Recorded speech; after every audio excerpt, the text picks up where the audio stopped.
Quem foi Joabe na Bíblia? Joabe foi o comandante do exército de Israel durante o reinado de Davi.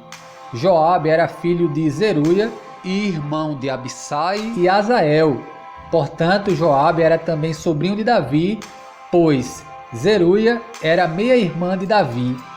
A história de Joabe na Bíblia começa quando ele é mencionado ao lado de seus dois irmãos na liderança dos homens de Davi na batalha contra o exército de Isbosete, filho do rei Saul. As forças de Isbosete eram lideradas por Abner e acabaram derrotadas, mas em autodefesa e de forma relutante, Abner acabou matando Asael, irmão de Joabe. Mais tarde, Joabe cuidou de assassinar Abner de forma traiçoeira para vingar o sangue de seu irmão. A essa altura, Abner não estava mais em oposição ao reinado de Davi. De fato, o rei Davi não aprovou o que Joabe fez com Abner. Muito pelo contrário, ele ficou furioso com Joabe e anunciou que Deus haveria de punir o assassino.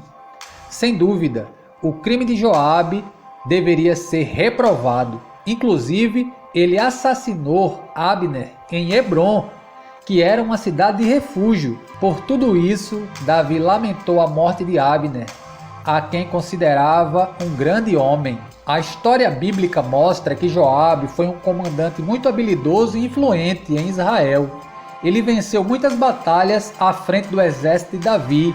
Joabe se tornou o comandante-chefe de todo o exército de Israel quando os israelitas tomaram Jerusalém, que àquela altura era a fortaleza dos jebuseus. Aqui vale dizer que naquele tempo Davi já reinava sobre todas as tribos de Israel. Joabe tinha um caráter bem curioso, que alternava atitudes nobres com atitudes no mínimo questionáveis. Sem dúvida, ele teve uma participação inegável no estabelecimento e consolidação do reinado de Davi. Parece que ele não era uma pessoa soberba, pois ele cuidou de humildemente dar a Davi todo o crédito pela conquista de Rabá. Joabe também se mostrou um tanto quanto conciliador quando tratou de pacificar o relacionamento entre Davi e Absalão. Quando Davi se propôs a realizar o censo do povo, Joabe também tentou fazê-lo desistir daquela ideia ruim. Por outro lado, em certas ocasiões, Joabe se mostrou uma pessoa reprovável. Além da maneira fria e dissimulada que ele se vingou de Abner, ele se envolveu em outros episódios complicados.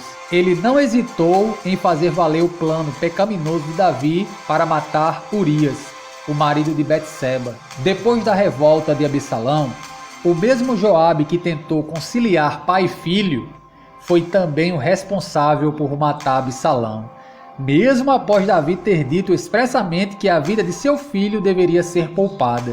Após esses acontecimentos, Joabe foi substituído no comando do exército de Israel.